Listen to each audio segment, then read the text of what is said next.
مثال رقمی دوی وریانتی دو را حل میکنیم. چنانه که میبینیم مثال چنین داده شده است 5 درجهش یک تقسیمی یکیز مینوس ریشه یکی ضرب 9 از 2 درجهش یک تقسیمی ریشه یکی برابر ریشه کلی از 25. این مثال خیلی مثال شفاف میباشد. ما اول این اساس ها را به اساس 5 میاریم، یعنی 9 از 2 را همچون یک تقسیم 5 نویسیم، بعد به درجه منفی میآید، یعنی 5 درجهش مینوس یک تقسیمی ریشه کواdraتی از 2 است. بعد ریشه کلی از 5 را همچون 5 درجهش 2 تقسیم 3 می‌نویسیم.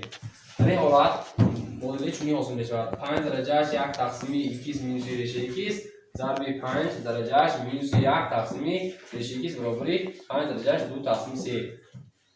بعد از روی خاصیتی a ضرب b a درجهش 2 ضرب b a درجهش y برابر a درجهش 2 جمع y حل میکنیم. در اینجا نشان دهنده ها جمع میشوند، از بس که علامتی ما منفی میباشد بس پلوس ضرب مینوس میشود و 5 درجهش یک تقسیمی 2 مینوس ریشه 2 مینوس یک تقسیمی ریشه 2 برابر 5 درجهش 2 تقسیم 3 میباشد. از بس که اساس های ما یخمی باشند ما نشان دهنده ها را برابر کرده میگیریم.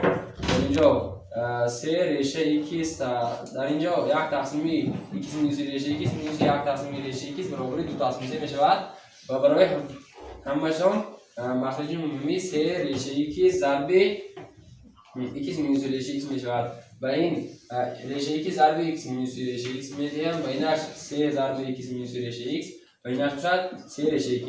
بعد همه حاصل یعنی مدلی حاصل شده را می‌نویسیم. در اینجا 3 ریشه 2 ضرب 1 3 ریشه 2 میشود مینوس قوس‌ها را می‌گشاییم 3 مینوس ضرب مینوس پیروز میشود 3 ریشه 2 برابر اکنون این قوس را نیز آزاد میکنیم، یعنی 2 ضرب ریشه 2 ضرب 2 2x ریشه 2 2 ضرب ریشه 2 ضرب مینوس ریشه 2 مینوس 2 x ریشه 2 ضرب x میشود. اکنون در اینجا میبینیم که اینها را یعنی همه ها را ممایعه ها را به طرف دیگر میگذارانیم. در اینجا مدلی 2x ریشه 2 جمع x مینوس 6 ریشه x حاصل میشود و در اینجا ضرب کننده عمومی هست ریشه 2 را از قبل میگذاریم 2x جمع ریشه 2 مینوس 6 میبراید. اکنون هر یک مدل را به نام برابر کردن میگیریم. در اینجا میابیم که x برابر 9 است و در اینجا باشد ریشه x را با ت گزارش میکنیم، یعنی مدلی کواdraتی حاصل میشود. دیسکریمنانتش را حساب میکنیم 7 کوادرات میبراید. اینجا از اینجا t1 و t2 را میابیم مینوس 3 تقسیم 2 و 2 میبراید.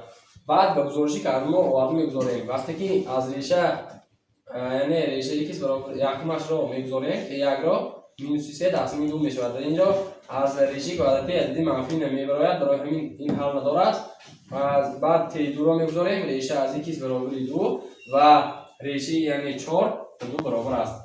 حالا این مدل خیلی آسان میباشد، خیلی شفاف. یک سوال ما هست، اگر ببینیم ما شما 3 تا ریشه مدل یافتید x1 برابر 0 و مینوس اکو 0 برای چی به جواب نگرفتیم؟ به جواب داخل میشود. برای چی؟ برای اونکه اگر نگاه کنیم یک تقسیم ریشه x هست مثال توننده نگاه کنید خب بالونده نشان دهنده درست وقتی که ما رو در اینجا میگذاره معناش رو میکنند یعنی بی معنا میشود برای فقط یعنی 4 رو بجا. بله بنابراین جواب 4 باز نویسید 4 می نویسیم. ما حل معادله ما فقط یک تا ریشه ما میگیریم. این چند بوده است؟ x برابر چند بوده است؟ 4. بله اکو شما به همسالان خود چی مصلحت میدید؟ همین معادله های نشان دهندگی آیا موضوع آسانند یا موضوع دشوار و عموما برای حل کردن آنها معادله های نشان دهندگی ها کدام کارها بهترین؟ موضوع یعنی معادله نشان دهندگی خیلی موضوع شفاور و مشکل میباشد، گرچنده شفاور است اما مشکل هم هست. باید کمتر فکر کرد و سراسیمه نشد.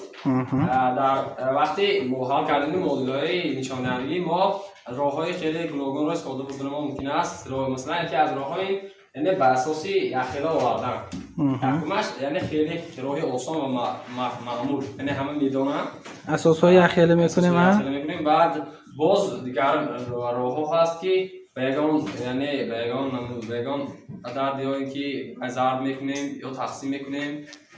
همین خیلی راههای غیر استانداردی هم بسیار هست، موجود است. باید که پیش همه تسلیم نشدن در کار و چیکار کردن در کار، خیلی سخت. ادامه یافتن در کار، دادن در کار. رحمت.